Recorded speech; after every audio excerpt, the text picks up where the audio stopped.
Los humanos trazamos el mapa de todos los rincones del planeta. Exploramos selvas y desiertos.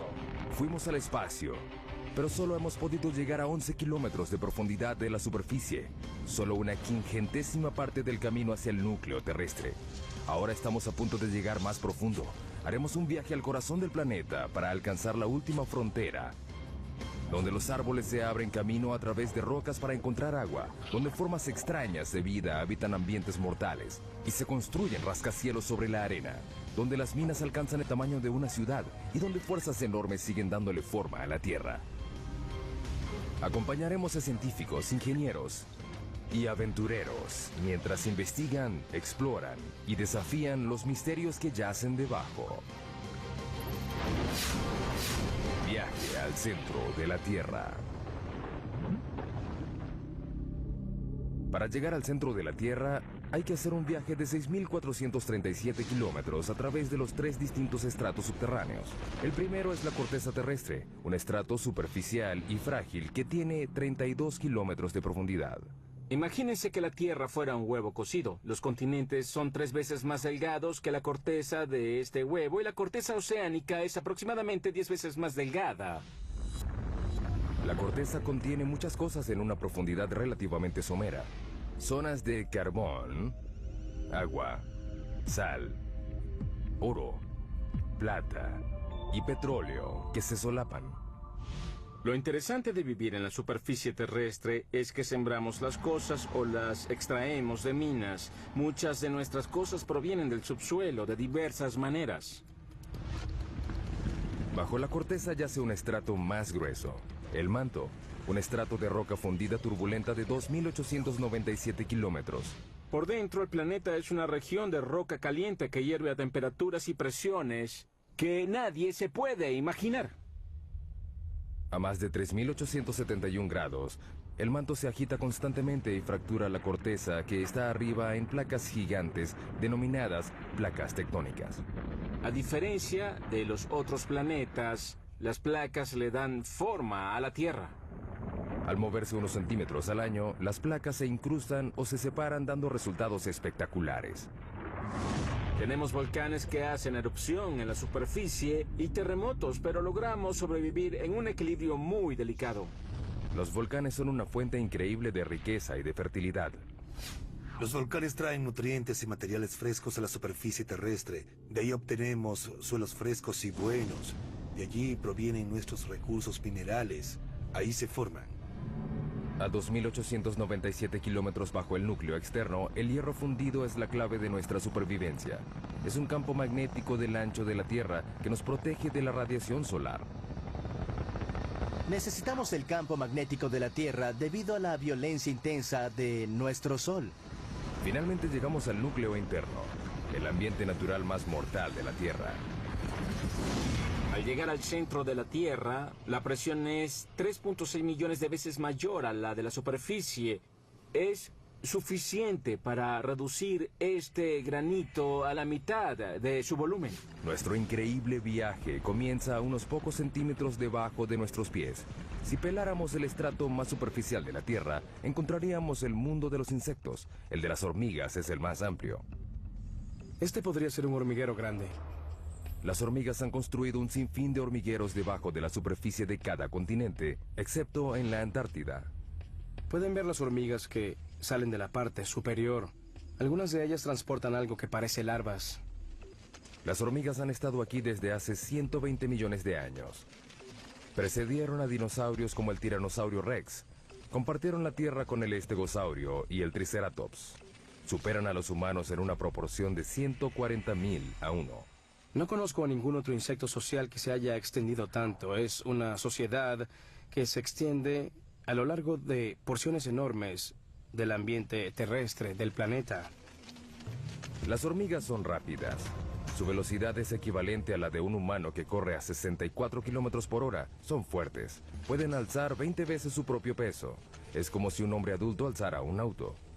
Sin embargo, lo que más hacen es construir hormigueros. Aunque sorprendente, es una tarea vital para los humanos.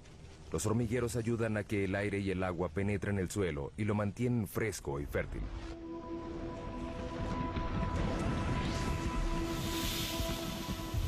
debajo de la zona de las hormigas, 2 metros bajo tierra. Londres, Inglaterra. A 2 metros bajo estas calles concurridas yacen las venas y arterias que transportan las necesidades de la vida moderna. 45.000 kilómetros de gasoductos, 30.500 kilómetros de cables eléctricos, 64.300 kilómetros de cloacas y el lugar de descanso final para millones de personas. La frase 2 metros bajo tierra se usa mucho para hablar de los fallecidos y enterrados, pero ¿de dónde proviene? Es una historia que data de 1665 en Londres. La ciudad sufría una epidemia de peste bubónica. En plena epidemia llegó a haber más de 7.000 muertos a la semana.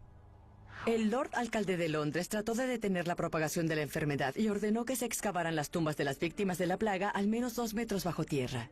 Se creía que los muertos infectaban a la gente sana y que al enterrarlos a 2 metros bajo tierra se podía contener la enfermedad. Luego, la gente supo que la plaga era transmitida en realidad por las pulgas que portaban las ratas negras.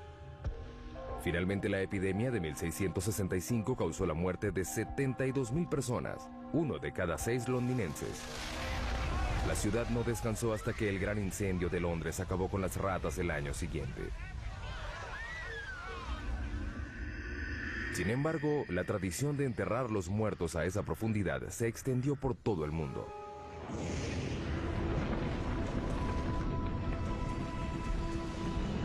Seguimos bajando. Hemos dado otro pequeño paso en nuestro viaje al centro de la Tierra, 5 metros bajo tierra. Solo una criatura puede vivir a esta profundidad. En estos túneles habita el perro de la pradera, el animal excavador que habita más profundo en el mundo. Un animal que tiene un impacto sorprendente en nuestro ecosistema.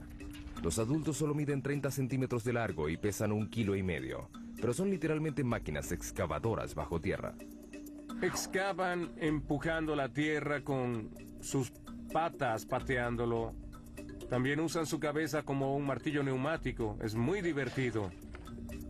Las madrigueras tienen hasta 5 metros de profundidad y más de cientos de metros de longitud. Son más grandes que un campo de fútbol. Además son muy complejas. El diseño tiene un sistema sofisticado de aire acondicionado. Hay 2 entradas a diferentes alturas que crean un vacío parcial, que hace que el aire entre por la entrada más baja y salga por la más alta. Es un sistema de madriguera muy complicado. No creo que se haya encontrado otro animal que tenga un sistema de madriguera tan complicado como este. Estas pequeñas criaturas tienen una importancia increíble para otros animales. Muchos animales dependen de los perros de la pradera para su supervivencia. Por ejemplo, estas madrigueras tienen un efecto significativo en la manera como el agua y los nutrientes circulan a través del ecosistema de las praderas. Ese pasto es más nutritivo.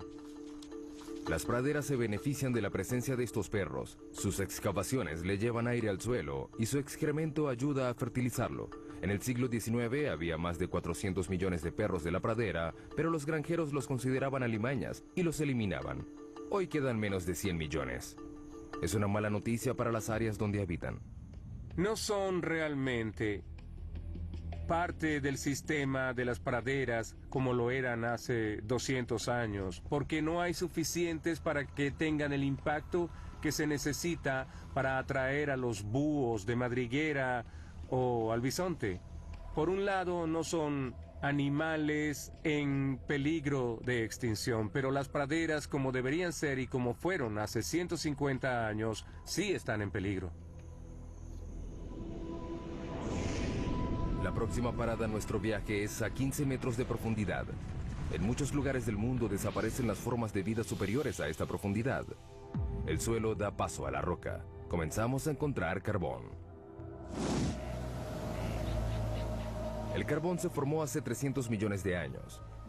Fue un proceso que ocurrió una sola vez. El clima era más caliente y más húmedo que el actual. En las regiones ecuatoriales de la Tierra predominaba un pantano gigante.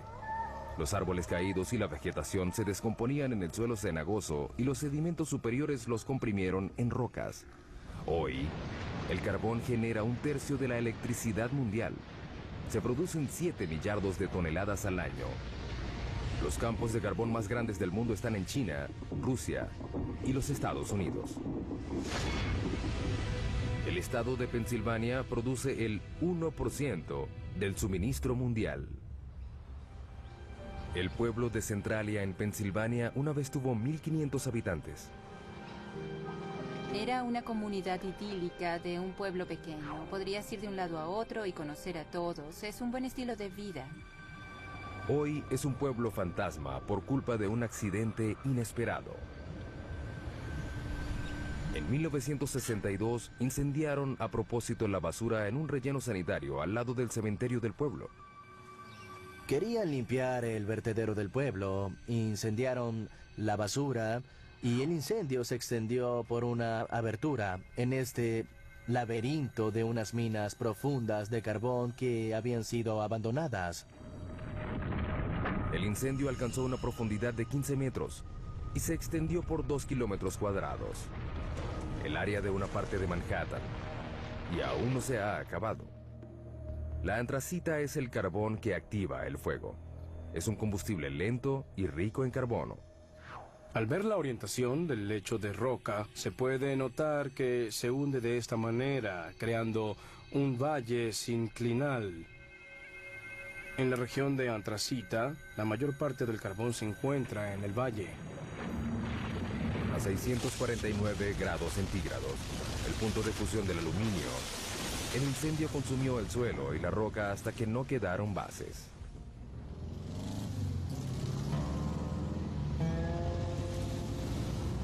Lo que una vez fue la avenida Locust, la vía principal de Centralia, es en la actualidad una sección de una autopista rural. Es difícil imaginar que esto fue una vez el centro de un pueblo. En esta fotografía vemos cómo era Centralia antes. Estamos en lo que era la estación de servicio de John Codington. Ese árbol muerto de allá es el mismo de la fotografía. Las calles estaban llenas de casas, unas al lado de la otra. Todo eso desapareció, la naturaleza reclamó lo suyo y ya no queda casi nada del antiguo pueblo. Esta casa en la avenida Locust, enfrente de la estación de servicio, pertenecía a Bob Gadinsky. En 1977, mi esposa y yo adorábamos esta casa. Era una comunidad muy unida. Como ven, ya no queda nada más que un monte lleno de maleza. Con el pasar de los años, el incendio creció. Se hizo más fuerte y se avivó. Quemó el paisaje y chamuscó los árboles desde abajo. Aparte del calor y el humo, el fuego despidió un gas nocivo al igual que lo hace hoy en día. Monóxido y dióxido de carbono, sulfuro de hidrógeno y dióxido de azufre. No es recomendable que respires aquí porque estos gases están presentes. Cuando las calles comenzaron a desintegrarse, el gobierno federal entró en acción y en 1984 el Congreso financió la evacuación voluntaria. La mayoría de los ciudadanos de Centralia se mudaron para nunca volver. Era preocupante vivir sobre un desastre. Nos sentíamos atrapados y me preocupaba la seguridad de los niños. Por eso me fui tan pronto como pude. El incendio subterráneo ganó. De 15 a 150 metros de profundidad, el suelo ya dio paso a la roca. Esta es la zona de construcción, el estrato donde nacen los proyectos de construcción más grandes del mundo. Como los trenes subterráneos, hay 52 sistemas ferroviarios subterráneos en el mundo. El más largo está en Shanghái, China. 422 kilómetros de rieles, 55 kilómetros más largo que la ciudad de Nueva York. Sin embargo, el tren subterráneo más profundo del mundo está en San Petersburgo, Rusia, a 100 metros bajo tierra, la altura de la Estatua de la Libertad. Tradicionalmente los túneles se excavaban así o así. Ahora usan esto. La máquina perforadora de túneles, también conocida como MPT. Las MPT se usaron por primera vez en 1956 para excavar la cloaca del río Humber en Toronto. La máquina mide 122 metros de largo, su cabeza cortante mide 15 metros de diámetro y gira 3 veces por minuto para cortar la roca. Se usa un láser para mantener el rumbo. A medida que las MPT avanzan, se instalan anillos de acero y placas revestidoras de concreto. Las MPT son como fábricas móviles. Por el frente cortan la roca y por detrás dejan un túnel acabado. La MPT es el secreto tras alguno de los megatúneles del mundo, como el túnel de base del Gotardo, que comunica a Suiza con Italia a través de la cordillera más alta de Europa, los Alpes. El punto más profundo del Gotardo está a 2.438 metros, por debajo de los picos de las montañas. Se extiende a lo largo de 58 kilómetros. Es el túnel ferroviario más largo del mundo. La construcción comenzó en 1996. Se necesitaron 4 MPT para perforar 2 túneles paralelos de manera simultánea, de un extremo a otro, a través de 24 millones de toneladas de roca. Tardó 14 años. Finalmente, en octubre de 2010, se logró realizar la perforación final. Antes, los camiones tardaban 4 horas en ir de Zúrich, Suiza, a Milán, Italia. El túnel redujo la duración del trayecto en 90 minutos. Para los ingenieros que construyen túneles, la roca es una pesadilla que deben atravesar.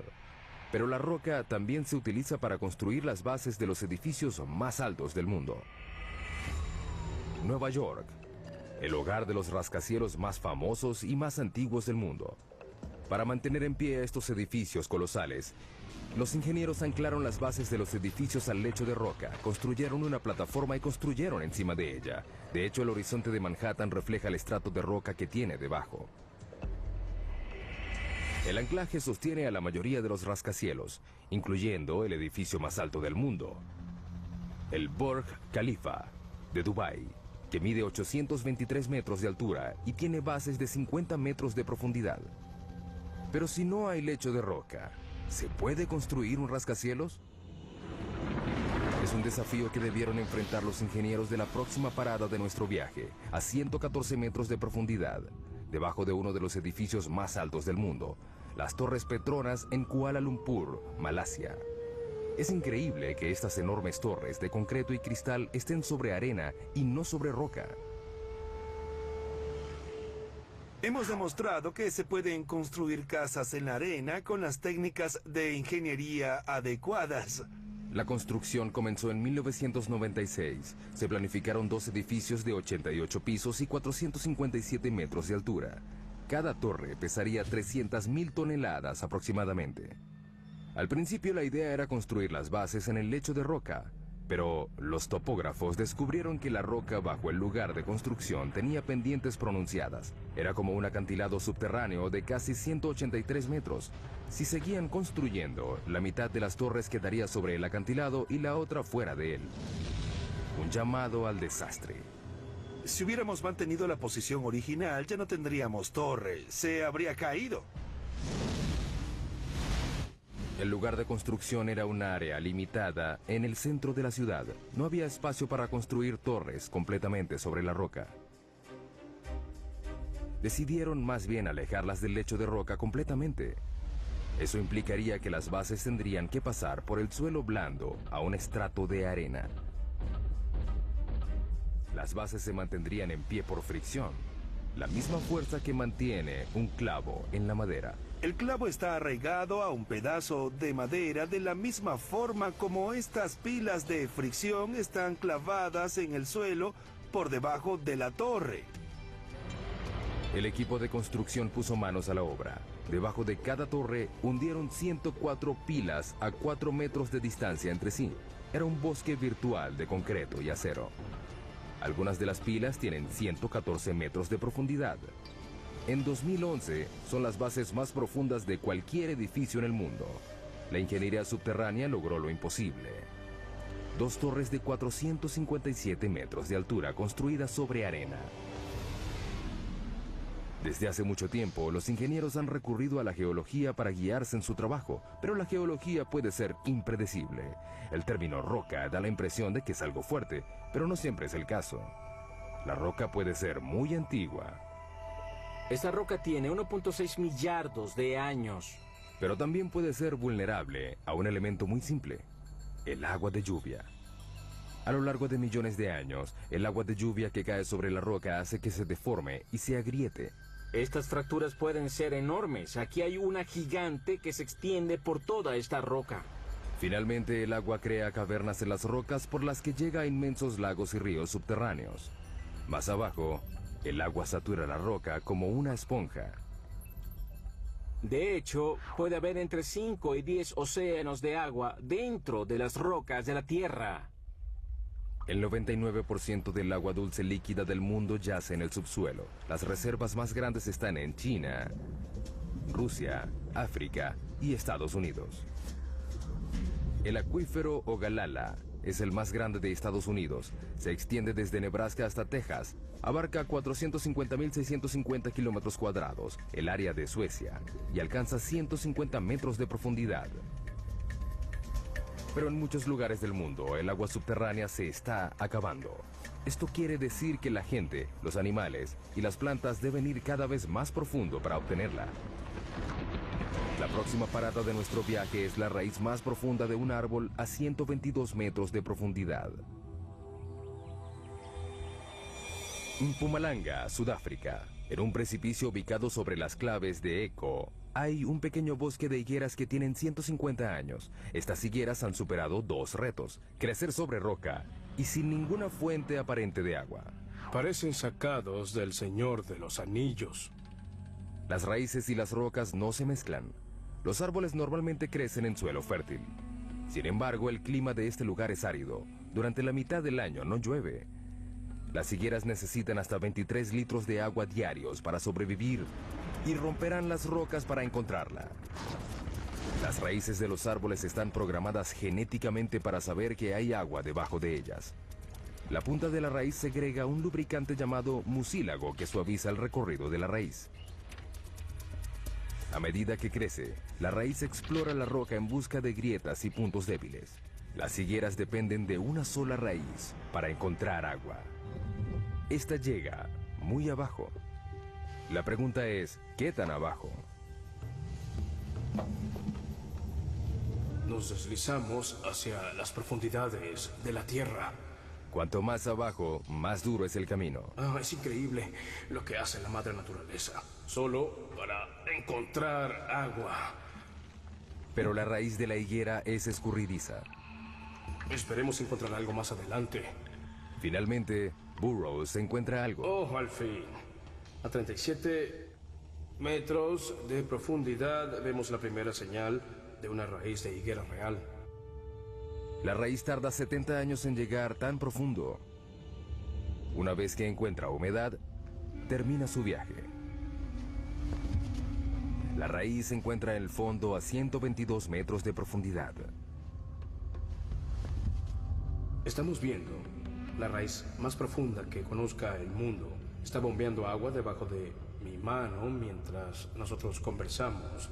La está bombeando hacia la higuera. Hasta la superficie.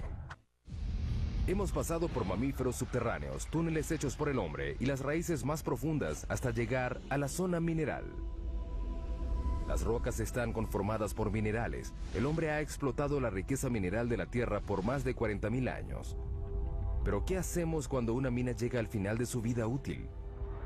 Algo completamente inesperado, como lo demuestra nuestra siguiente parada en el descenso al centro de la Tierra. Sala, Suecia, 152 metros de profundidad. En 2006, los suecos convirtieron una antigua mina de plata en una de las habitaciones de hotel más profundas del mundo. Está amoblada en plata con un comedor exclusivo. Sin embargo, el baño más cercano está en la superficie. La temperatura ambiente es de unos fríos 4 grados. La mina de plata que aloja esta habitación fue clausurada en 1908. Durante 400 años, los mineros extrajeron 40.000 toneladas de roca, casi toda a mano.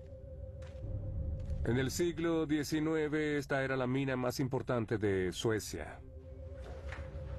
Hoy en día, la herencia que dejaron los mineros se puede apreciar en los túneles y cavernas que se extienden en la oscuridad por 20 kilómetros. La idea de la habitación de hotel surgió a partir del interés turístico creciente en la mina. La gente viene para dar un vistazo al pasado. La plata es de hace 4.600 millones de años, es decir, del origen del sistema solar. se formó a partir de partículas minerales despedidas al espacio por estrellas que explotaban. Estas partículas fueron atrapadas por el remolino de polvo de los embriones planetarios. Se fundieron con el agua y el calor subterráneo. Hoy se extraen en Australia, China, Europa y América 20.000 toneladas de plata al año. En Sala, el agua que ayudó a crear la plata una vez sigue ahí. La mitad de la mina está llena de agua. Cuando la mina funcionaba, había bombas para controlar el agua de lluvia que se filtraba. Ya no se hace. Esta sección inundada de la mina contiene unos 5 millones de litros. Suficiente agua para llenar 25.000 bañeras. Marco y Tatia Ranisto reservaron la habitación subterránea para celebrar su 15º aniversario de bodas. La idea fue de Tatia.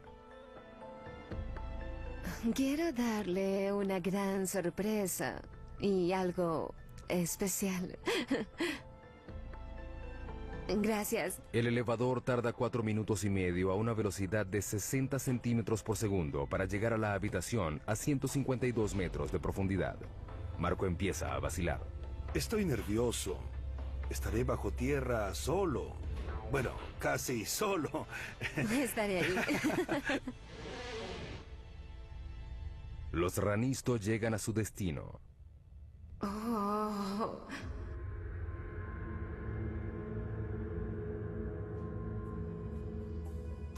Puedo decir que es increíble. Marco seguía inquieto cuando se sentaron a cenar. Solo me falta el valor para dormir aquí.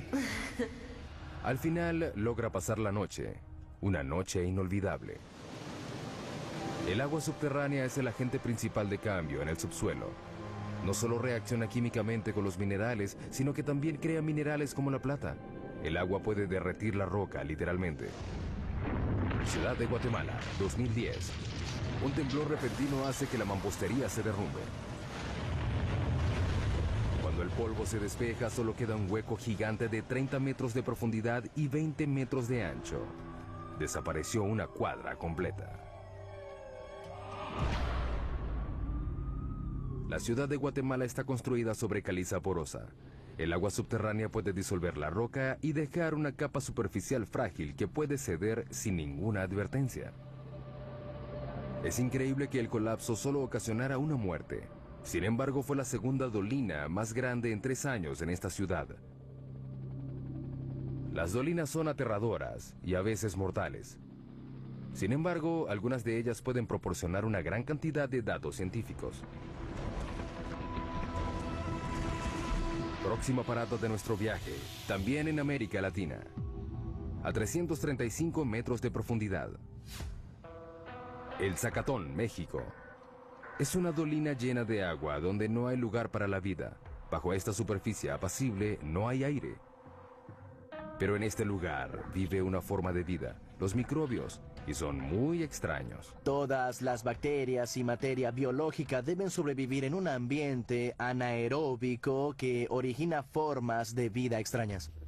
En 2006, la NASA envió un equipo a estudiar los microbios del Zacatón. El primer paso fue descubrir cómo era el interior de la dolina. No sabíamos cuán grande era ni cómo era. Era algo completamente desconocido. Por eso llegaron con una nueva tecnología, un robot en forma de huevo, diseñado para llegar a donde las ondas no pueden. Lo llamaron Profundidad X. Puede ir en todas direcciones, hacia arriba, hacia abajo, a la izquierda, a la derecha. Puede girar y hacer cualquier movimiento necesario para abrirse camino a través de un ambiente tridimensional. Profundidad X mide 2 metros de ancho y 1,5 de profundidad. Es del tamaño de una moto de 4 ruedas. Lo que lo hace especial es que no se maneja a control remoto, se conduce solo. Una vez que desciende por debajo de la superficie, queda por su cuenta. Durante ese tiempo, debe tomar sus propias decisiones. Para ver, el robot cuenta con un sonar. Esta tecnología se desarrolló en el siglo XX para hacer rebotar ondas sonoras en las paredes y piso de la dolina. El robot crea constantemente en su memoria un mapa tridimensional actualizado como un murciélago que vuela en una cueva oscura. Profundidad X fue el primer robot en tener la capacidad de pensar por sí mismo. Bien sea crear el mapa, decidir tomar una muestra o regresar a la superficie, son decisiones que el robot debe tomar. Luego de sumergirse 50 veces, Profundidad X se conoce todos los rincones y ranuras. La gente se pierde en las cuevas y no sabe si está en la segunda o tercera intersección. Un robot con Profundidad X hace un buen trabajo al distinguir estas situaciones confusas, mejor que las personas en algunos casos. En poco tiempo, el Zacatón reveló sus secretos. Sabemos que es caliente, tal vez hay manantiales que alimentan el Zacatón. La sorpresa más grande fue el descubrimiento de 100 tipos de bacterias, incluyendo 6 nuevas especies de un microbio llamado Archaea, que tiene un estilo de vida extraño. Viven del azufre. Una de las arqueas tenía azufre en su organismo, metabolizaba el azufre del agua y lo utilizaba como una fuente de energía. El descubrimiento confirma que no todas las formas de vida requieren condiciones como las de la Tierra. Tal vez algún día un descendiente de Profundidad X haga un viaje al espacio. Veremos a estos exploradores ir a lugares donde la gente no puede llegar. A un lugar como la luna de Júpiter, Europa, en busca de vida similar en otro mundo. América Latina y México en particular están llenos de dolinas. La provincia de Yucatán tiene más de 3.000 dolinas. Algunas están llenas de agua y otras no, pero nada se compara a nuestra próxima parada. El abismo vertical más profundo del mundo. El sótano de las golondrinas.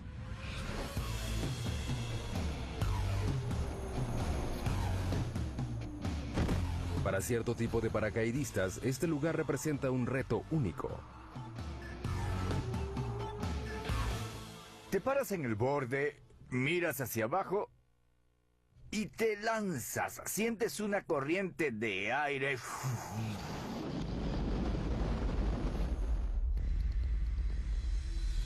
427 metros de profundidad, 38 metros de ancho en la parte superior. Se extiende a lo largo de 2,5 hectáreas. Este abismo tiene las mismas dimensiones del edificio Empire State.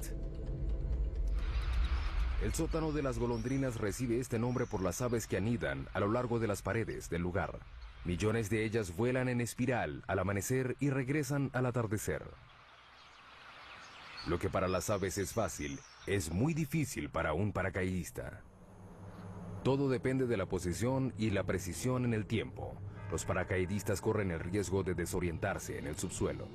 Cuando saltas al subsuelo, hay paredes que te rodean. Siempre tendrás paredes alrededor. El paracaidista tiene 6,5 segundos para alar el cordón.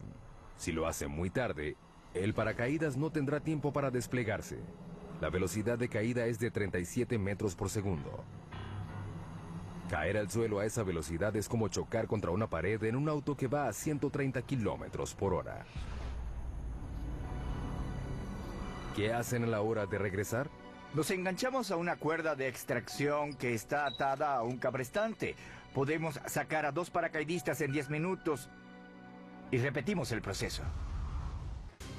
Seguimos descendiendo al centro de la Tierra y ahora buscamos minerales. Nuestra próxima parada es la mina de sal más grande del mundo que está en Ontario, Canadá. La mina de Sifto, ubicada a 549 metros de profundidad. La sal es un tipo de roca compuesta de sodio y cloro. Es lo que queda de los océanos antiguos que cubrieron una vez la Tierra y se evaporaron a raíz del cambio climático. Un adulto promedio necesita consumir una cucharada de sal al día para evitar enfermedades, caer en coma e incluso evitar la muerte. Por eso no nos debe sorprender que las primeras minas de sal se abrieron hace 14.000 años en lo que hoy en día es Austria. Los mineros extraen 260 millones de toneladas de sal al año en todo el mundo. Los yacimientos más grandes de sal están en China, Rusia y Canadá. La mina de Sifto fue abierta en 1959. Está ubicada a 500 metros por debajo del pueblo de Goderich, Ontario, y se extiende por debajo del lago Huron. La mayoría de las minas consisten en túneles pequeños sostenidos por vigas y pilares llamados puntales. Sifto es más bien una ciudad subterránea. Sus cavernas se extienden por 8 kilómetros cuadrados.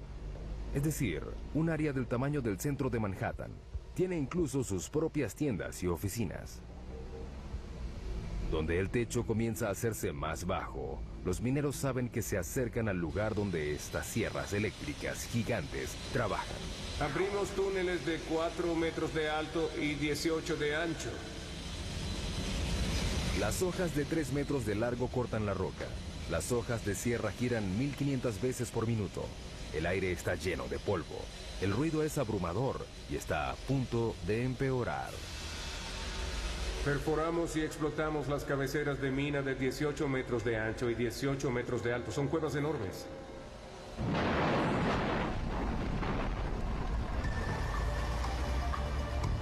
Camiones gigantes transportan la roca recién cortada a la mandíbula de un triturador hambriento.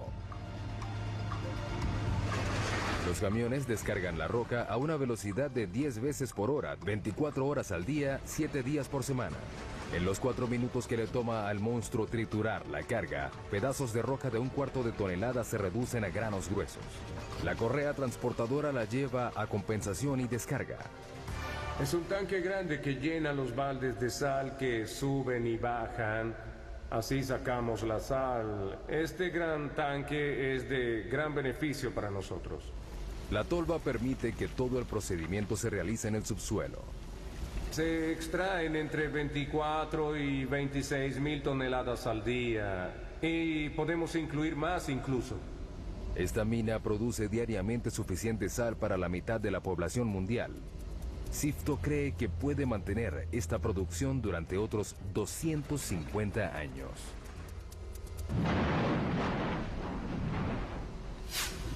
Ahora iremos 183 metros por debajo de la mina de Sifto, a otra mina de sal, en Sondershausen, Alemania.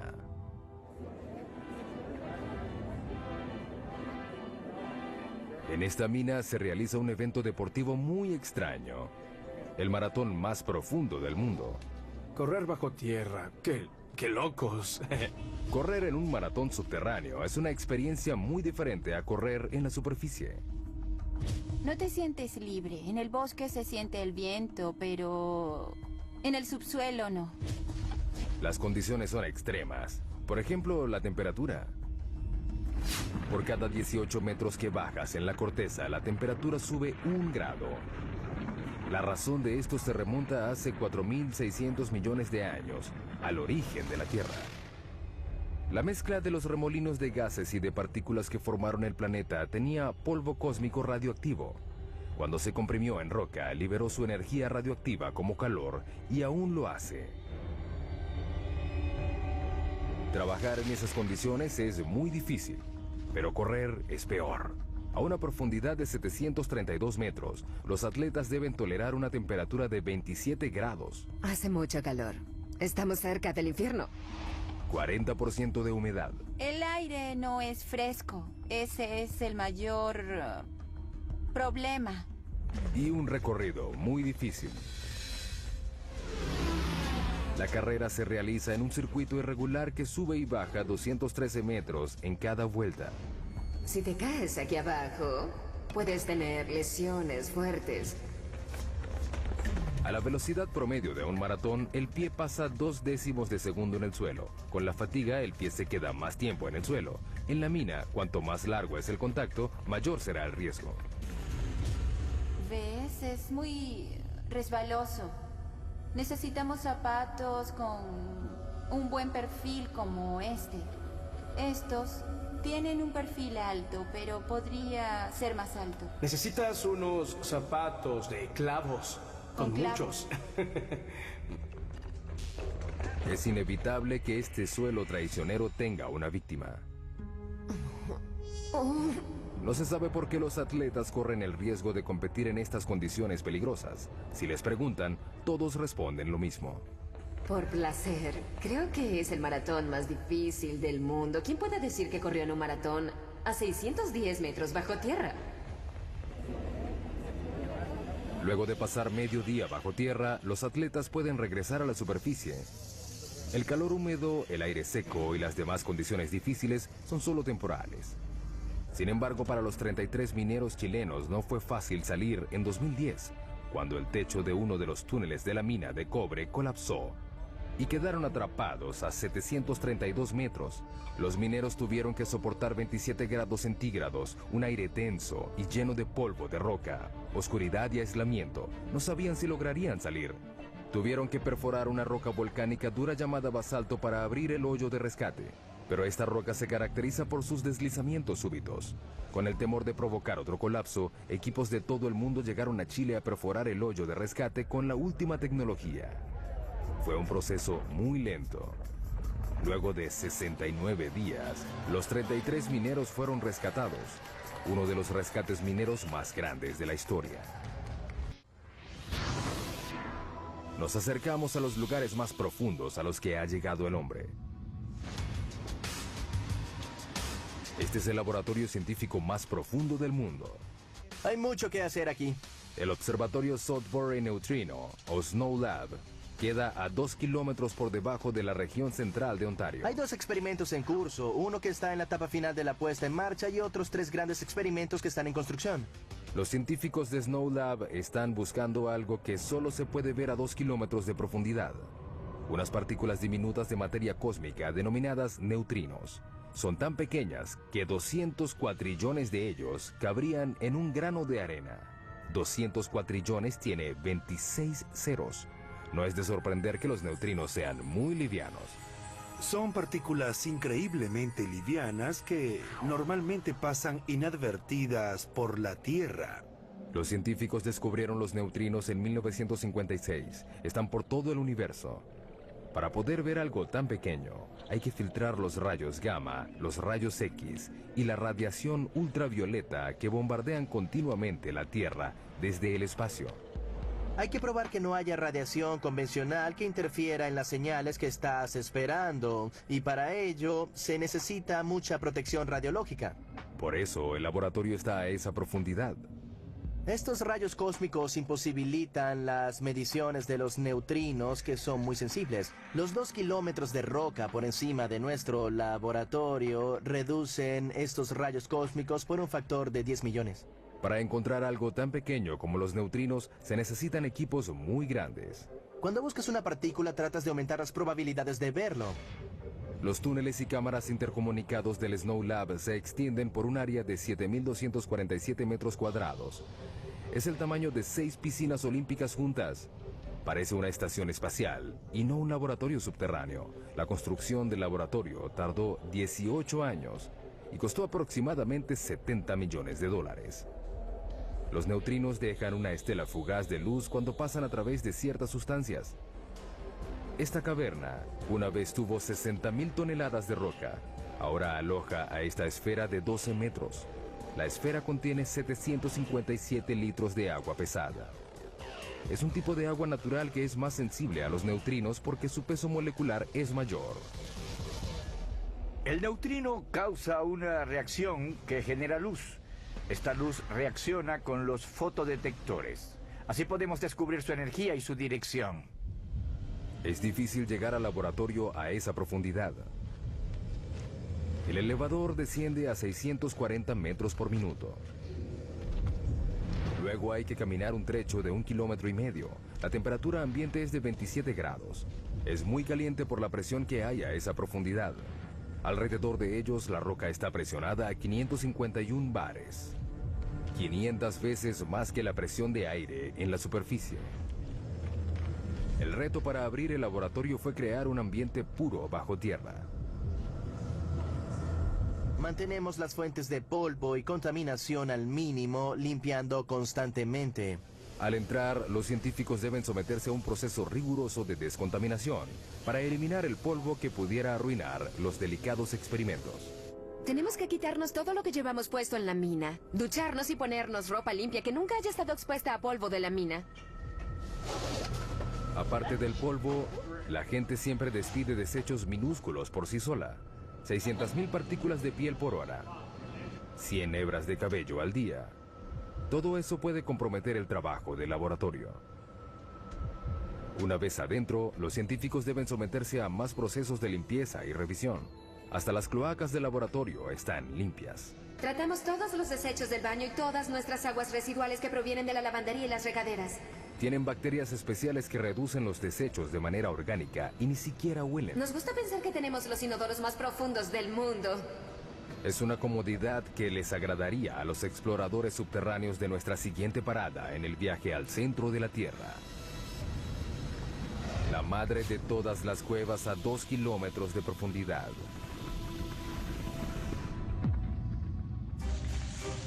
Estos exploradores de cuevas polacos esperan llegar más profundo de lo que haya llegado cualquier otro. Están entrenando para descender a J2, una parte del sistema de cuevas de Cheve, en México. Buscamos la cueva más profunda del mundo. La erosión del agua de lluvia creó J2. El descenso implica grietas, caídas verticales y cámaras inundadas. Pasar por este camino subterráneo no será fácil. Tenemos que entrenar constantemente para poder lograrlo. El descenso de 2,5 kilómetros es tan profundo como la altura del monte Santa Elena. Los exploradores de cuevas van equipados como alpinistas subterráneos, con arneses, cuerdas, ganchos y cascos. Las condiciones de la cueva Kasprowa, Nisia, en Polonia, son similares a las de J2, pero no tan profunda. A medida que el equipo desciende, el pulso aumenta a 140 latidos por minuto. Los exploradores queman unas increíbles 6.000 calorías diarias, el doble de lo normal. Hay que llevar mucha comida durante la exploración. En la expedición real, cada explorador llevará más de 27 kilogramos de comida a un campamento base casi a la mitad del camino. Aunque es muy agotador llevar toda esa carga de comida a menos de 1 kilómetro, es vital. Simplemente se necesita llenar el estómago. Así es. A los exploradores de cuevas les encanta estar bajo tierra. Cuanto más angosta y pequeña sea la cueva, mejor. Para mí es como estar en un parque, jugando con mis amigos. Pero la J2 real no es ningún juego para niños. Tiene pasadizos tan angostos que intimidan a los exploradores más expertos. Soy de baja estatura y no me va mal en lugares angostos, pero no voy a lugares así. Creo que no me gustaría. No me gustaría. Para analizar las grietas, los exploradores necesitan emplear toda su experiencia y sus habilidades. Si caes 20 centímetros más allá, te quedas atascado en la grieta. Sería fatal, porque los rescatistas no pueden llegar tan profundo. El descenso continúa. Los exploradores siguen adelante. Vas a lo profundo. A medida que vas descendiendo, debes olvidarte de salir. Debes seguir adelante. El mayor reto de J2 es el agua. La cueva desciende a través de una serie de cámaras inundadas llamadas sumideros. Pasas 3 días gateando, saltando, escalando y descendiendo para llegar al pasadizo inundado de agua que debes atravesar con los equipos de buceo. Que comience el juego. Si llueve mientras están bajo tierra, el equipo corre el riesgo de quedar atrapado. En la última expedición a J2, 2 equipos quedaron atrapados en la cueva. Mientras el entrenamiento avanza, los exploradores ansían el regreso a México. Éramos un equipo de 6 personas, descubrimos la entrada de la cueva y sentimos que es nuestra.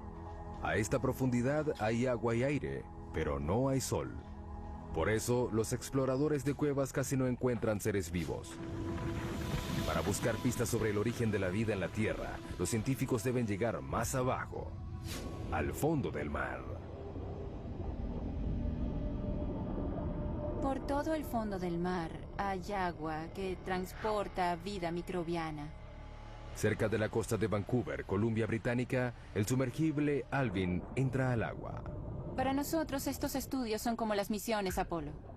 Alvin es un mini submarino de aguas profundas de 16 toneladas y 7 metros de largo. Lleva una tripulación de 3 personas a 2,5 kilómetros de profundidad, en busca de microbios producidos en el interior de la Tierra. En la superficie no hay nada similar a los microbios. No podemos reconocer al menos el 75% del contenido genético de este tipo de vida. Eso es lo que Alvin busca. Agua caliente que sale de los respiraderos que vienen debajo del lecho marino y es rica en microbios. Estamos empezando a entender que están allí, pero no sabemos exactamente cómo. Los respiraderos pueden alcanzar temperaturas de hasta 400 grados. Son producidos por el movimiento de las placas tectónicas. La costa de Vancouver está sobre la placa Juan de Fuca, una de las más de 12 placas que están en movimiento constante. Cuando los bordes de las placas se separan, crean fisuras grandes en el lecho marino. A través de ellas, el agua es succionada, calentada en el subsuelo y despedida de nuevo al océano en un ciclo continuo. Esta agua porta consigo los microbios. El equipo de Edwards no tiene idea de cuán lejos llega esta vida dentro de la corteza. Eso es lo más impresionante. No sabemos dónde acaba la vida. Para descubrirlo, insertarán sensores conocidos como corchos en una sección de 3.237 kilómetros cuadrados del lecho marino, un área del doble del tamaño de la ciudad de Los Ángeles. Los corchos de 2,5 metros están equipados con monitores de temperatura y de presión. Se llevan a 457 metros por debajo del lecho marino, a un total de 3,2 kilómetros por debajo de la superficie. Los corchos rastrean el recorrido del agua caliente dentro de la corteza terrestre. Tenemos que entender realmente cómo fluye el agua y qué tipo de microbios hay allá abajo. Sigan el agua, ahí estarán los microbios. La riqueza mineral de la Tierra es el motor de la mayor parte de la economía mundial. Cuanto más raro sea el mineral, más profundo llegarán los mineros para obtenerlo. Tautona, Sudáfrica. Para llegar a la mina más profunda del planeta, los mineros deben viajar por 3,8 kilómetros durante 1 hora a una velocidad de 16 metros por segundo. Están buscando oro. Está compuesto de polvo cósmico al igual que la plata, pero es más extraño. Se han explotado menos de 200,000 toneladas de oro desde los primeros registros históricos. Tautona produce 12,5 toneladas al año, lo que representa la mitad de la oferta del oro actual. Al abrirse el elevador, una ola de calor recibe a los mineros. A esta profundidad, la temperatura ambiente es de unos achicharrantes 54 grados. Hace más calor que en el Valle de la Muerte en verano. La mina tiene un enorme sistema de aire acondicionado que disminuye la temperatura hasta 28 grados. Sigue siendo caliente, pero al menos tolerable. Mientras los 5.600 mineros que trabajan aquí sudan en las galerías y túneles de la mina, deben estar atentos al techo. A esta profundidad, cualquier temblor puede desatar un mini terremoto subterráneo. Las rocas que caen a partir de este dejan algunos muertos cada año. La siguiente parada de nuestro viaje es 3 veces más profunda que la mina de Tautona. Es el lugar más profundo que ha alcanzado el hombre alguna vez. En el oeste del Pacífico, a 11,2 kilómetros de profundidad, yace el abismo Challenger. Es un corte profundo del lecho marino de 69 kilómetros de ancho que se extiende por 2.543 kilómetros, la distancia entre Nueva York y San Antonio, Texas. El peligro en este abismo no es el calor ni los temblores, es la presión. El 23 de enero de 1960, el oceanógrafo suizo Jean Piccard y el comandante de la Armada estadounidense Don Walsh emprendieron un viaje en una nave submarina única que los llevó a ser los primeros y únicos humanos que hasta ahora han visto el verdadero fondo del mar. Don Walsh revive el viaje. Es el único sumergible que ha llegado al abismo Challenger y nadie ha regresado allí en casi 50 años. Por una buena razón. La presión a 11 kilómetros de profundidad es de 1.103 bares. Imagínense un dedo cargando el peso de 48 aviones Boeing 747. Para soportar ese peso, Piccard diseñó un sumergible llamado Trieste, de 15 metros de largo y 3,5 de diámetro. Pesaba 51 toneladas. Era del tamaño de un camión mediano y cargado. Para protegerse, la tripulación se sentó en una esfera de acero de 2 metros de diámetro que pesaba 16 toneladas. No había mucho espacio para estirar las piernas. Teníamos 481 litros para ambos. Ese es el tamaño de una nevera doméstica. No era algo malo, tomando en cuenta que el agua a esa profundidad estaba a 1 grado. La temperatura dentro del casco se aproximaba a la de una nevera doméstica también. Para poder flotar, el Trieste estaba suspendido de un flotador. Era una especie de globo submarino. A diferencia de los globos aéreos, el equipo no podía usar helio para este. Optaron por otra cosa. Todos sabemos que el petróleo es más liviano que el agua. Por eso el Trieste usaba gasolina. Se necesitaron 85.171 litros de gasolina para hacer flotar la nave. Suficiente gasolina para llenar los tanques de 500 autos. 8 de la mañana, hora cero. Comienza el descenso. Era un proceso lento y cauteloso. El tamaño y la posición de las ventanas de la cabina del Trieste dificultan la visión. Esta es la ventana principal. Es una pieza gruesa de 18 centímetros de plástico acrílico. Hay una escotilla del otro lado de la esfera que tiene una ventana más pequeña. También hay una ventana en el tubo de entrada. A 201 metros, el Trieste se sumerge en la oscuridad. Hasta aquí penetra la luz solar. Pero a los 914 metros, la naturaleza acude a ayudarlos. Lo único que ilumina el abismo es la bioluminiscencia de los animales y el plancton. Estos tienen fuentes de luz como las luciérnagas. Es como una nevada al revés. Transcurre otra hora. Luego ocurre un problema. Hubo un ruido fuerte a los 6 kilómetros. A 6 kilómetros bajo el agua, Walsh hace una prueba diagnóstica.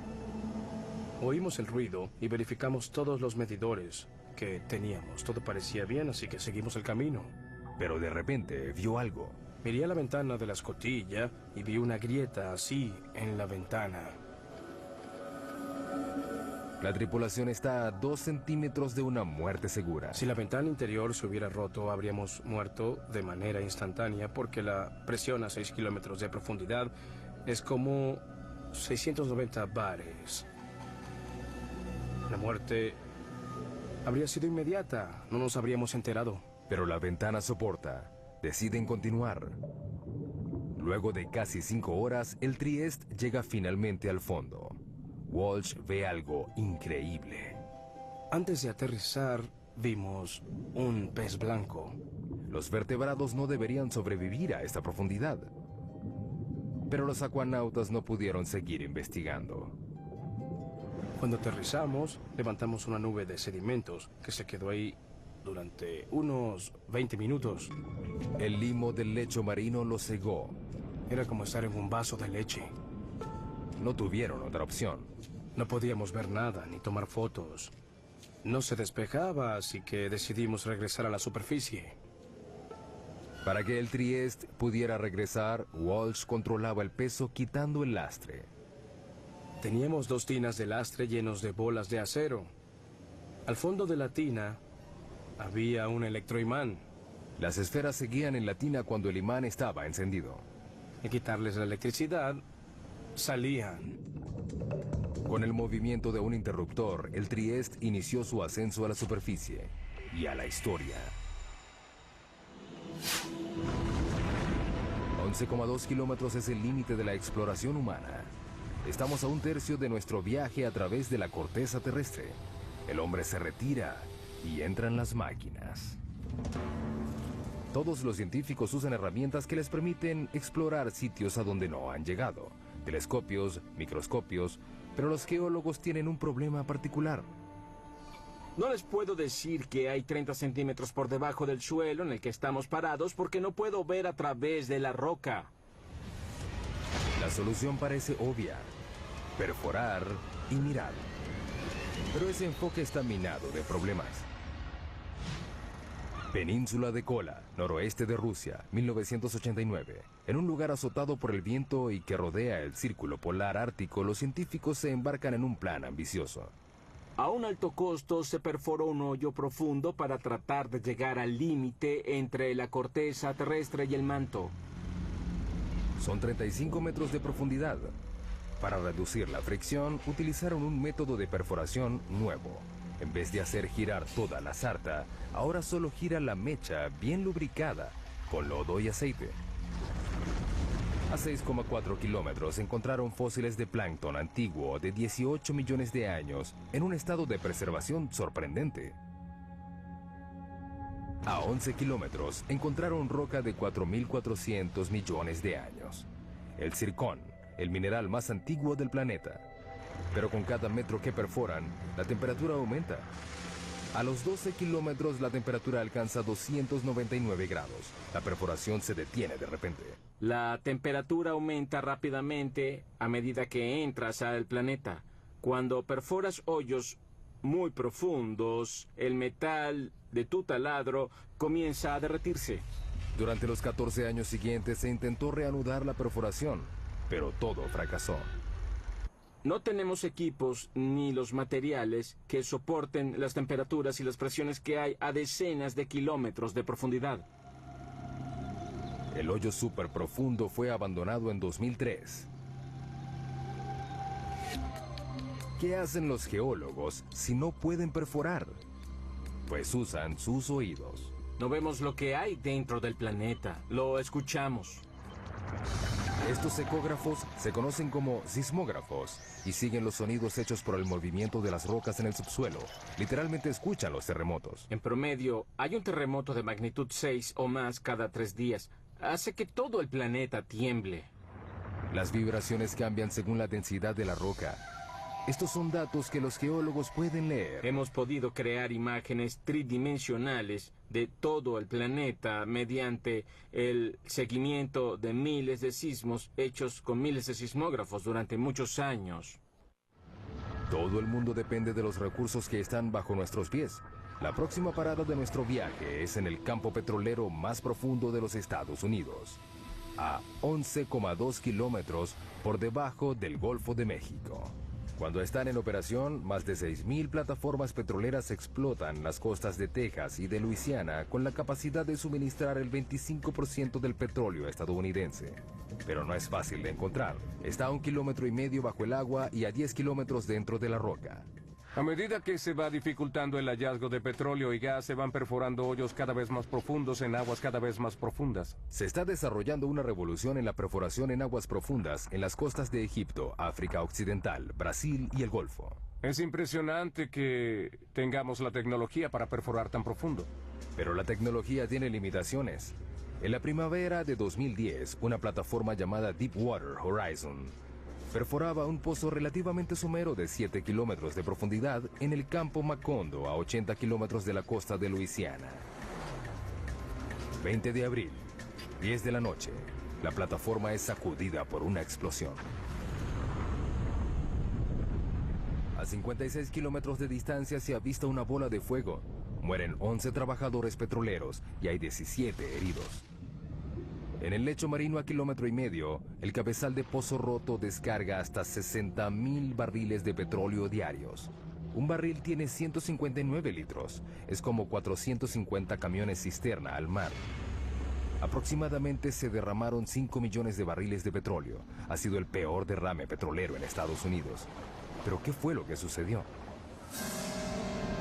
Deepwater Horizon ya había perforado pozos a 11 kilómetros del fondo del campo petrolero del Golfo durante el otoño anterior en otro lugar. En comparación, la perforación en Macondo era casi rutinaria, pero las apariencias engañan. El Golfo es uno de los lugares más difíciles de perforar. La plataforma continental, en 1,5 kilómetros, se transforma de manera abrupta en una serie de arrecifes pronunciados, valles con cañones y volcanes de lodo de hasta 152 metros de altura.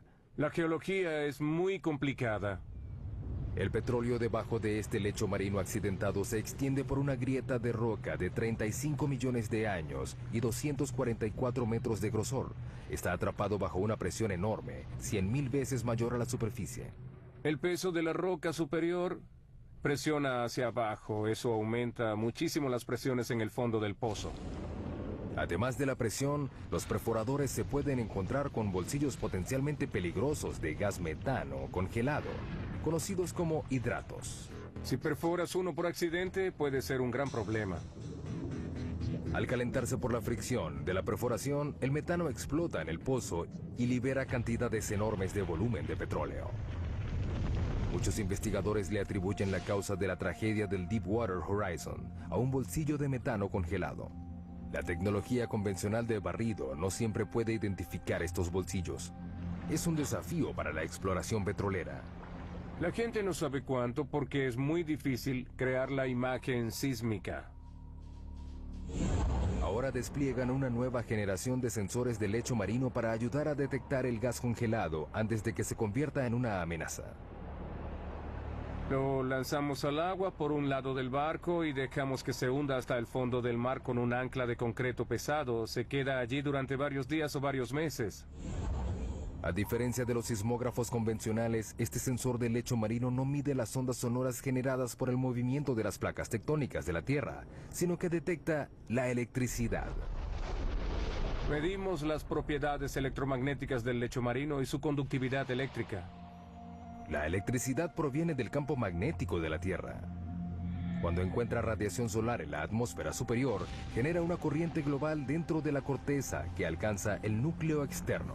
Sin embargo, es débil. Medimos menos de 1 nanovoltio en el lecho marino. Las señales que nos interesan son pequeñas. La corriente fluye a través de distintas rocas según la facilidad que tengan estas de conducir o resistir la electricidad. Mediante la medición de esta corriente, los sensores proporcionan una imagen más detallada de lo que hay dentro de la roca. Además, distingue un buen conductor eléctrico como el agua y uno malo como el petróleo. Esto es bueno porque evitas perder el tiempo perforando un pozo de agua salada que te cuesta $100 millones. Igual que el petróleo, los hidratos de metano son malos conductores, pero existen a profundidades someras por debajo del lecho marino. Para encontrarlos, hay que darles una descarga eléctrica a la Tierra. Eso es lo que este instrumento que tengo delante trata de hacer. Lo llaman SUESI, las siglas en inglés de Instrumento Submarino de Fuente Eléctrica Scripps. Utiliza un suministro de 2000 voltios con una corriente de hasta 500 amperios, un mini rayo que es 5 millones de veces más fuerte que el que se necesita para matar a un ser humano. Lo llevamos muy cerca del lecho marino a través de un cable por la parte de atrás de nuestro barco de investigación. Lo alimentamos con electricidad y genera una corriente eléctrica que se inyecta en el agua por una antena. Luego miden lo que reciben de vuelta. Una lectura somera que muestra que la roca es resistente a la electricidad. Quiere decir que contiene un bolsillo de hidratos. El tiempo dirá si el barrido electromagnético ayudará a reducir el riesgo de reventones en el mundo de los campos petroleros profundos. Mientras tanto, la técnica tiene muchos otros usos entre los geocientíficos. Es como poder ver dentro de un plato de sopa hirviendo y saber a dónde va todo. Y revela muchas cosas sobre el movimiento de rocas en el interior profundo de la Tierra. Con las imágenes de alta resolución de estos sismogramas, podemos detectar los detalles de lo que sucede dentro del planeta. Algo inimaginable hace 10 o 20 años. Estamos casi a la mitad de nuestro recorrido a la corteza. Casi 5 kilómetros más profundo que cualquier humano haya llegado. No es un lugar amigable. Aquí la roca está a 482 grados, suficiente para derretir el vidrio. La presión es 1517 bares y estamos buscando terremotos. En todo el planeta, las placas tectónicas se incrustan y se pandean en un movimiento lento y continuo a un promedio de 2,5 centímetros al año. La misma velocidad a la que crecen nuestras uñas. Sin embargo, ese movimiento puede ser devastador en la superficie. Enero 2010, Puerto Príncipe, Haití. Un terremoto de magnitud 7 sacude la ciudad. El sismo principal dura solo 10 segundos, pero las réplicas continuaron por 2 semanas. Después de esas 2 semanas, hay 230,000 muertos, casi 300,000 edificios destruidos y 2 millones de personas quedaron sin hogar. Es el cuarto terremoto más devastador de la historia.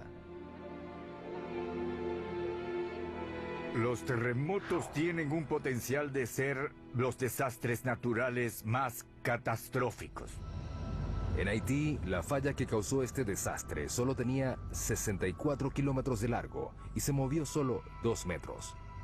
Pero los temblores desataron fuerzas inimaginables. Hay mucha energía almacenada en la Tierra y sube a la superficie en forma de onda.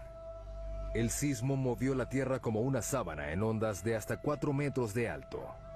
Cuando golpea la superficie, la onda se concentra allí, se refleja y regresa. Puede tener el doble de intensidad de la onda de ese lugar.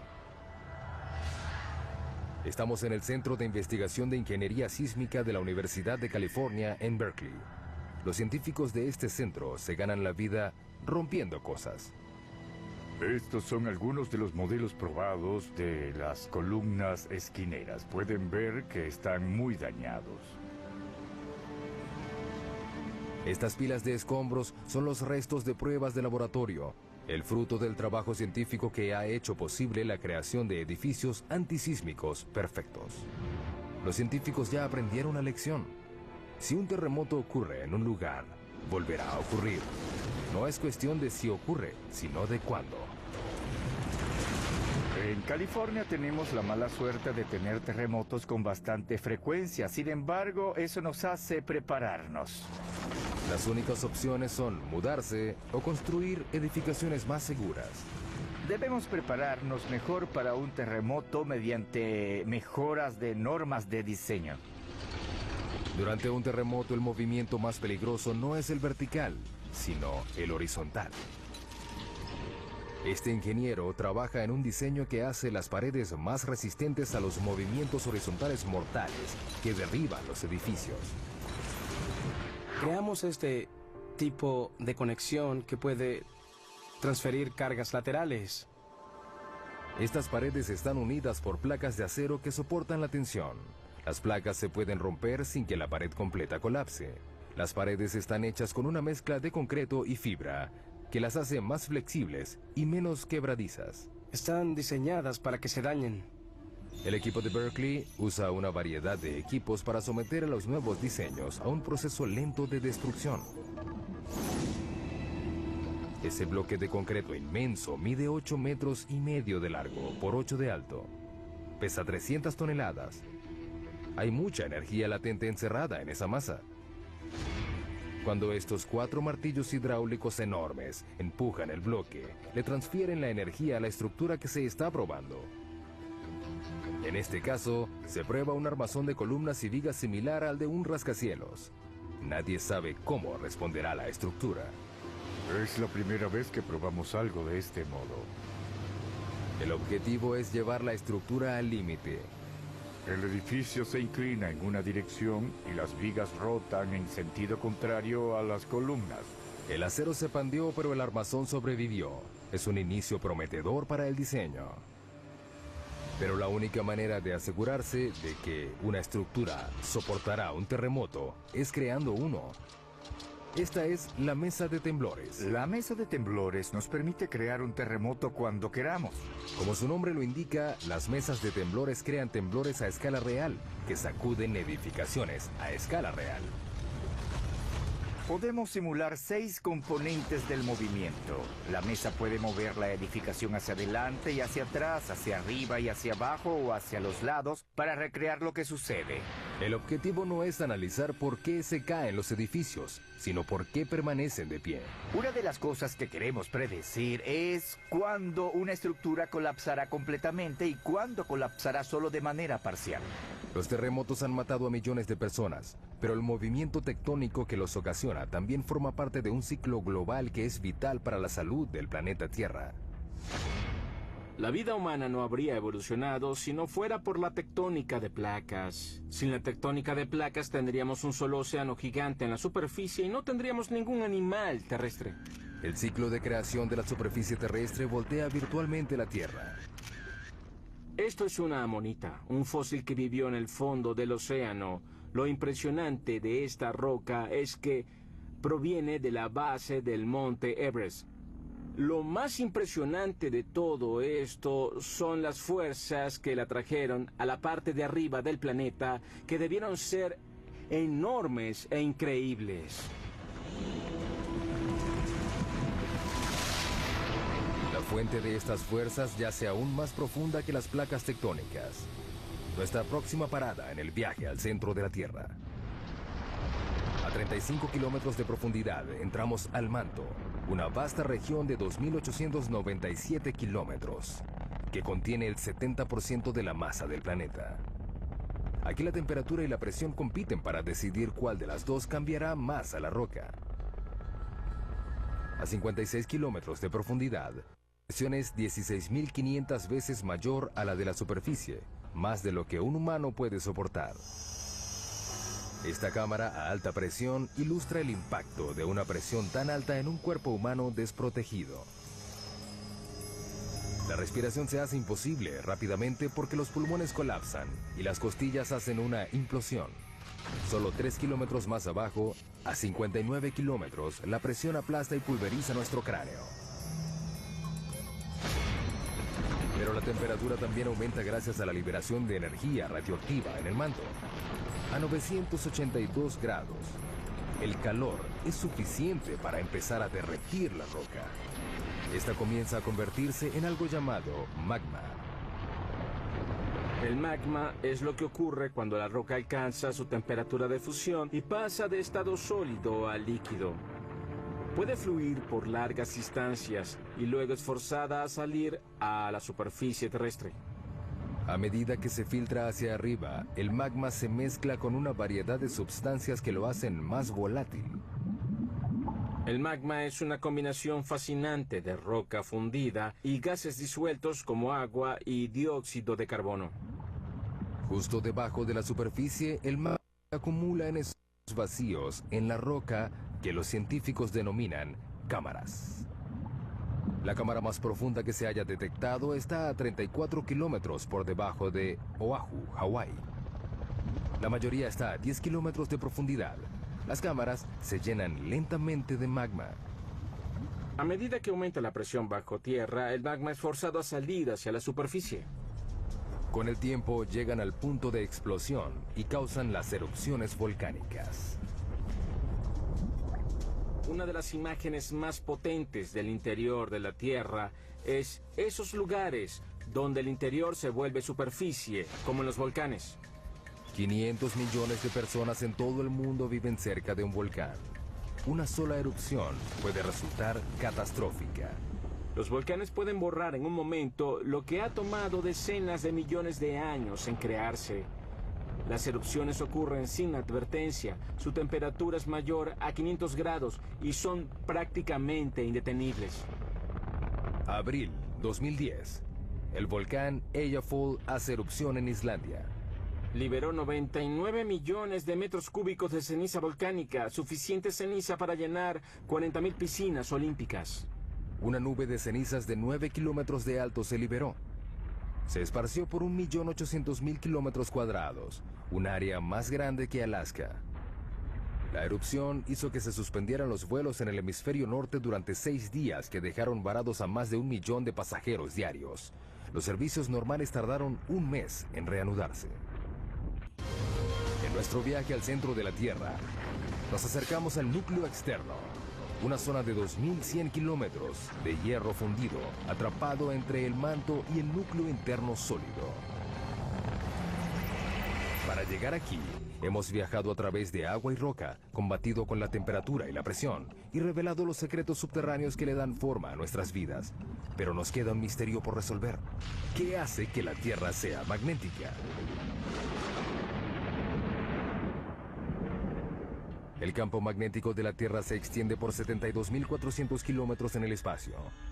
Este protege al planeta de la fuerza completa de la radiación solar. Una sola erupción solar que dure 2 horas esparce 10.000 millones de toneladas de partículas radioactivas. Son suficientes para darle electricidad a Estados Unidos durante 10.000 años, o para evaporar nuestra atmósfera.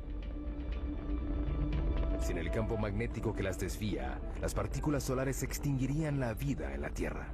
Necesitamos el campo magnético de la Tierra debido a la intensa violencia de nuestro Sol.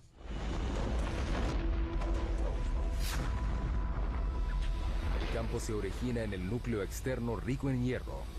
Nuestra próxima parada a 2.897 kilómetros de profundidad. Aquí la temperatura es de 4.427 grados, suficiente para superar la presión rígida y fundir el hierro. A medida que se mueve, el hierro fluyente genera electricidad. Los científicos denominan esto como el efecto dínamo. El efecto dínamo consiste en generar campos magnéticos a partir del movimiento. Pero uno de los grandes misterios es cómo los movimientos del hierro fundido que está bajo la superficie genera un campo magnético. No sabemos cómo la turbulencia del metal líquido origina un dínamo. Es un movimiento de convención turbulento y desordenado. Esta esfera gigante puede darnos algunas respuestas. Es un modelo mecánico de la Tierra. Es parte de un experimento de la Universidad de Maryland que busca descubrir por qué la Tierra es magnética. La esfera tiene 7 metros de ancho, pesa 23 toneladas y rota a una velocidad máxima de 130 kilómetros por hora. Tratamos de obtener velocidades tan altas como sea práctico, para así intentar simular las condiciones del planeta. El núcleo externo está hecho del mismo material de la esfera, el hierro, un buen conductor eléctrico. El núcleo interno ya es magnético, pero es débil. Nadie sabe exactamente por qué, pero al igual que un dínamo gigante, la corriente que se mueve a su alrededor crea un campo magnético. Por supuesto, Lathrop no puede reproducir las condiciones reales del núcleo externo. No podemos ir al núcleo, por eso no podemos ver directamente qué sucede. Pero cree que puede aproximarse. Debe llenar la esfera de 3.220 metros cúbicos de un líquido. Hasta ahora solo ha usado agua, pero ha planificado usar sodio líquido hirviendo. El sodio es inflamable, debemos manejar los riesgos de incendio con cuidado. Pero es lo único aparte del hierro fundido que puede hacer el trabajo. El sodio tiene la ventaja de que se derrite a una temperatura relativamente baja y es un excelente conductor comparado con el hierro líquido. La esfera es el último de una serie de experimentos. Comenzamos construyendo experimentos del tamaño de la mano, que luego pasaron al tamaño de una pelota de básquetbol y luego del tamaño de, no sé, una pelota de medicina. Es el más grande hasta ahora, pero al igual que el campo magnético de la Tierra, nadie sabe cómo funcionará el experimento. Ninguno de los experimentos previos generaban su propio campo magnético. Ahora tenemos todos los ingredientes que se necesitan para un dinamo.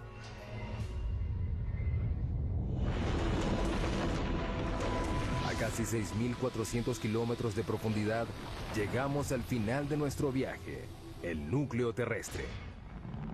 Es una masa de hierro de 2.400 kilómetros de ancho y un área superficial un poco mayor a la de América del Sur. La temperatura de este lugar no es tan caliente como la de la superficie solar, pero el peso de todo el planeta presionándolo hace que el hierro permanezca rígido. La presión es muy intensa, es 3,5 millones de veces más que la presión de la superficie. La misma convección que ayuda a generar el magnetismo también empuja el calor hacia la superficie, enfriando el núcleo en el proceso. A medida que la temperatura cae, el núcleo se solidifica lentamente. Un día no habrá suficiente roca fundida para crear un campo magnético. Pero el sol se apagará y destruirá la Tierra antes de que ese día llegue. Mientras tanto, el calor del núcleo ayuda a crear la lenta rotación del manto que renueva la superficie. Alimenta la química de nuestra riqueza mineral y genera el campo magnético que nos protege de un universo hostil. Las probabilidades de encontrar otro planeta como la Tierra son muy pocas. Hemos llegado al final de nuestro viaje a casi 6.400 kilómetros de profundidad. Vimos túneles que atraviesan montañas y minas del tamaño de una ciudad. Pasamos por incendios e inundaciones. Soportamos terremotos, volcanes y presiones que trituran nuestros huesos. Finalmente descubrimos el secreto más profundo de la Tierra, que lo que ocurre debajo es lo que realmente la mantiene viva.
Mañana domingo se casa mi cinco con hijo de gallo, gallo viejo.